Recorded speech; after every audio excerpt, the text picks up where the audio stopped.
guys. In this video, I want to talk about which is better to itemization. Is it Dota Plus or Dotabuff or Dota2ProTracker? So, for example, let's take Abaddon. Okay, let's take Abaddon. Abaddon has these two phases available. The phase is the quickening or the matrix shroud. So there are two facet available. You don't know which one is good for which, because Abaddon also played as a hard support. At the same time, Abaddon also played as a offlane hero. So to find that one out, what Dota Plus suggests is suggests general building. It also suggests hard support. It also suggests offlane. Some people play it as a carry as well. So it also suggests that. So you have to choose in the three, and it doesn't say whether it's offlane, safe lane, or you had to just pick and go with it, right? So you don't know. And also sometimes it some suggests some odd itemization as well, so you don't know whether you are doing it right or not. So Dota Plus is good.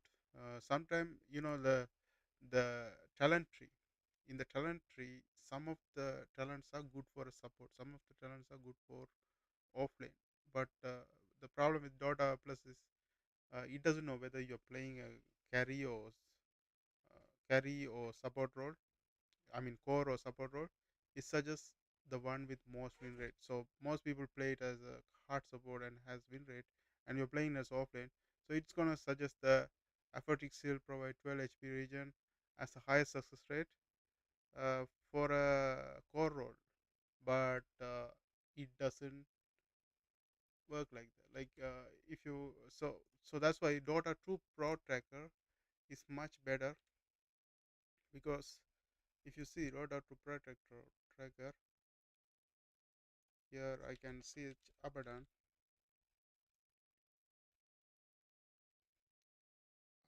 and here I can choose which role I'm interested in. I can select offlane, support, hard support. So if I select hard support, it shows uh, there are so much games with the quickening and the matrix shroud. But even for the hard support role, this facet is the one is best choice, because even though win rate is higher here, the peak rate is very low. So if the peak rate is very low and win rate is higher, and if the peak rate is very high and the win rate is almost equal, it means this one is because this many people took it and became successful close to this. So this is better. Okay, and so for support, if you look at that, for hard support, if you look at the talent tree, probably somewhere here. Let me see. Okay, talent tree. Support, the 12 HP region is the best for a support, because if you see the success rate 98.4, plus 35 miss coil damage, 99.5, that's good for support, plus 80. So you see the talent tree is different. Talent is that was hard support, but if you select offlane, the success for the offlane talent tree is completely different. You see, but with Dota Plus you don't get to see that. You choose the Dota Plus will suggest you 12 HP region as the talentary choice, and you will by default you will choose it, because it just shows you to select that and shows you with the percentage. So by default you're going to choose that, and that is not the best choice for offlane. So that's why uh, Dota Plus is bad uh, if you just blindly follow it, unless you have in mind, okay, this is the one I had to choose. But with the percentage, you might even make the quickest decision on that. So and if you look at Dota Buff, the problem with Dota Buff is Dota Buff confused with everything. Like sometimes they play Ricky as offlanes. They play like, but Ricky is good for safe lane and mid. You know, so Dota Buff sometimes confuse you role as well. So here mostly people plays as a safe lane support, um, mostly support, offlane support. Some people play it as safe lane core, and they have these kind of itemization, so you don't know what is going on. Okay, and people barely play offlane core, which is one of the best role for Abaddon.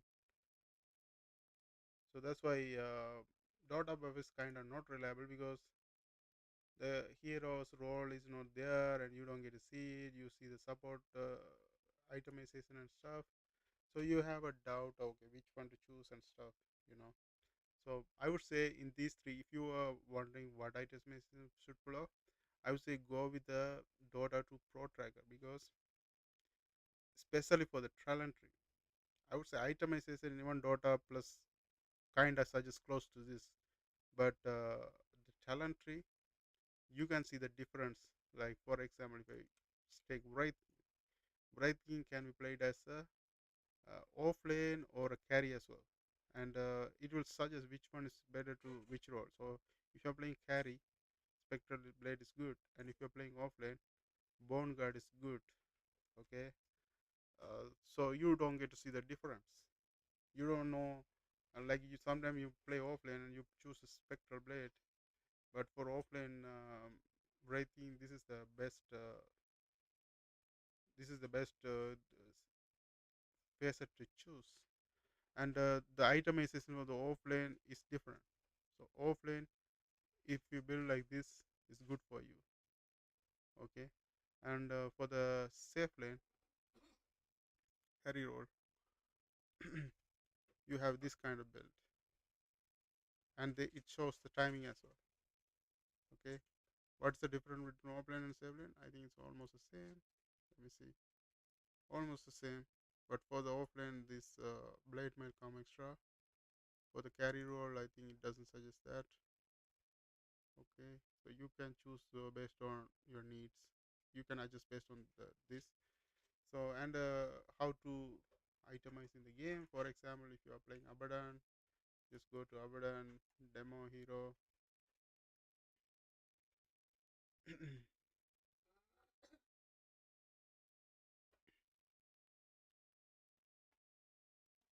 Just focus on the talent tree. So here, if you're playing Abaddon offline, I say search for Abaddon, search for Abaddon, and then select the role you want to play. Let's say I want to play offline Abaddon. Then I go to offline. The best facet is Mephitic, Mephitic Shroud, and you see the star for it. I would choose that. I think I already have that on it, so I would just keep it as it is. And then I will look at the best talent tree for the offlane. So minus 15 curse of awareness movement, plus 50 curse of awareness DPS, 400 borrow time immolation DPS, and 80. I wanted to look at the talent tree and copy a guide for like that. So if I browse all the guides, there are several guides on Abaddon. So I'm going to look at this one. This is suggesting a liver one. So I don't want this. Looking at this, I'm looking at the one that suggests the other one.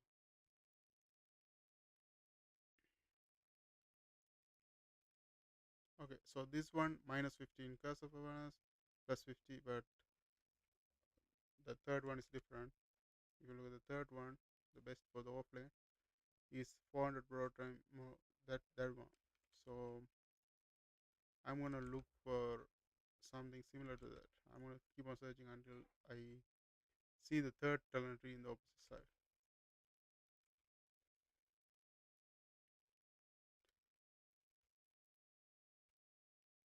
Okay.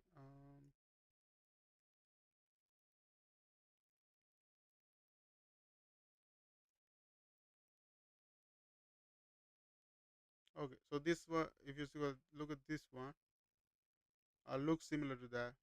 So I'm gonna select this, and you can rename it the way you want. Offline Abaddon.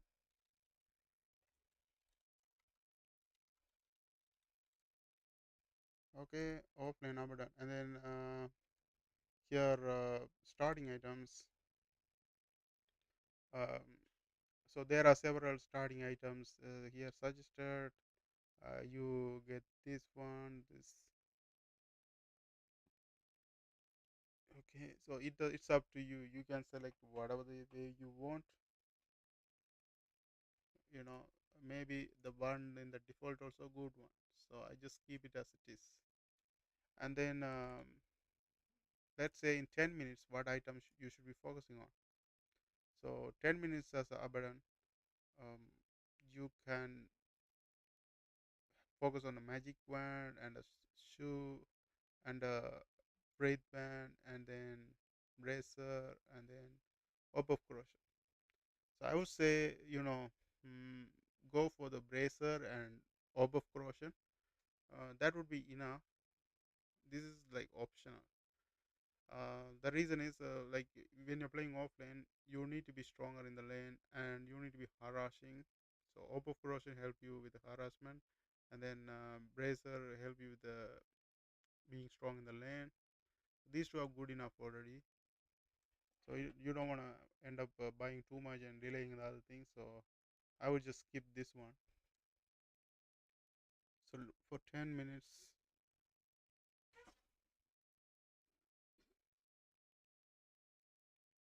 so 10 minutes, first 10 minutes, I'm gonna target on the bracer and then magic wand, and then we're gonna target for the face boots. Orb of corrosion also very good, so I would also go for that. Okay, and then this is it. This one is not necessary. And then in the 20-minute mark, what you should be aiming for in 20 minutes mark, you can be aiming for blade mail and aghanim shot. What does aghanim shot do? uh, let's see. The aghanim shot causes miscoil to also deal attack damage and apply effect from items abilities. So this aghanim shot is not even worth buying because it is very helpful if you are playing support role. Because if you are playing a core role, mostly you're going to be choosing this cursor awareness most of the time. Early game, you're not even going to have this one. So let's look at this. You see, early game we are just maximizing this aphatic shield and then curse of awareness. Because if you're playing core role, this is what you should be maximizing. If you're playing hard support role, then only you will maximize this miscoil. So you can just ignore this again shot and go for the radiance.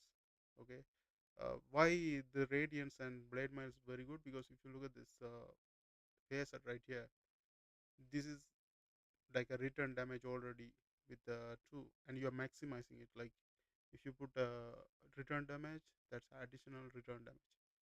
And then if you put radiance, that's like triple effect. If people are attacking you and being around you, they're gonna end up taking a lot of damage.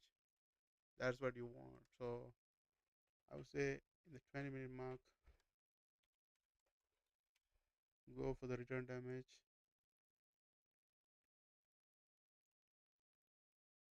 and the radiance. And then 30-minute mark, what you should be aiming. So in 30 minutes mark, you can go for the Eco Sabre and then Yasha and then Harpoon.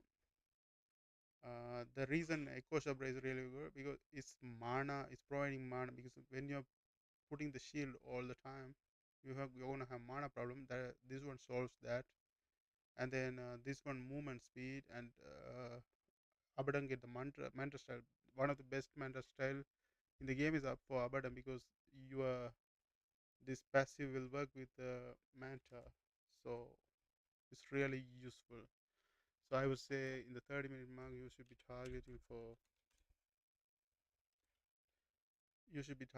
for the Echo Sabre, Yasha and Harpoon.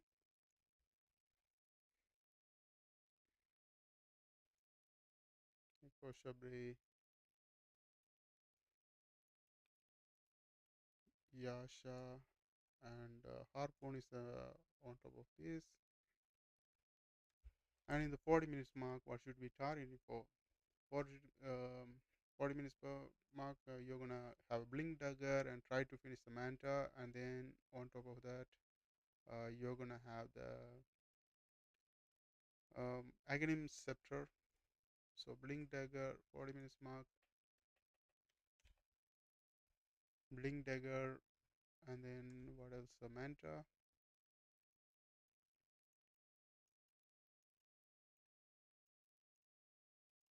manta, and then aghanim scepter. Okay, and then for the stun, you can give it 50 minutes mark. This is like pro players, like they build very quickly. But if you are like average player, like low MMR rank, you can target this one for 50 minutes mark. If you get it early, it's good. But let's put it 50, the abyssal blade. Okay, this is a solid build for offlane,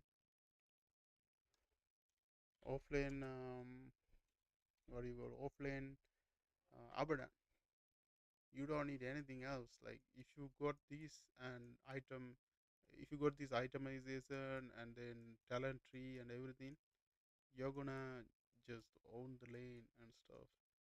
So that's why Dota2ProTracker much better. Like you can make this decision, choose wisely, instead of just blindly following the Dota Plus, because Dota Plus is gonna suggest all the support tree, and you're gonna be using it for the offline Abaddon. So if you wanna avoid it, you have to be just looking at what talent tree, what facet they're using, what itemization. You can carefully choose and optimize your gameplay with Dota2ProTracker. Okay, that is it for this video. I hope you guys found it really helpful. Thanks for watching. Don't forget to subscribe my channel. See you guys on my next video.